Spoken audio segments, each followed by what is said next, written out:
वाळव्यात reverse रिक्षाचा थरार, श्री रेणुकामाता यात्रेनिमित्त आयोजन। वाळवा उलट्या दिशेनं धावणाऱ्या रिक्षांचा थरार पाहायला मिळाला। श्री रेणुकामाता यात्रेनिमित्त यात्रा कमिटीच्या वतीनं या रिक्षा स्पर्धांचं आयोजन करण्यात आलं होतं। ही स्पर्धा पाहण्यासाठी मोठी गर्दी झाली होती।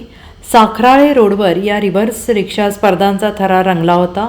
यामध्ये जिल्ह्यातील अनेक रिक्षा चालकांनी सहभाग घेतला होता। रिव्हर्स रिक्षा स्पर्धा पाहण्यासाठी नागरिकांची मोठी गर्दी झाली होती। कमीत कमी वेळामध्ये अंतर पार करण्याच्या शर्यतीमध्ये रिक्षा चालकांचा थरारक कौशल्य पाहायला मिळालं। उलट्या दिशेने रिक्षा पळवणं अत्यंत कठीण आहे आणि जोखीम असलेला टास्क आहे। या स्पर्धेत भाग घेणारे रिक्षा चालक अनेक दिवस उलट्या दिशेने रिक्षा पळवण्याचा सराव करत असतात। अत्यंत चुरशीनं पार पडलेल्या रिव्हर्स रिक्षा स्पर्धा पार पडली। विजेत्या रिक्षा चालकांना यावेळी रोख रक्कम देऊन सन्मानित करण्यात आलं। Bureau report, SBN Marathi, Walwa.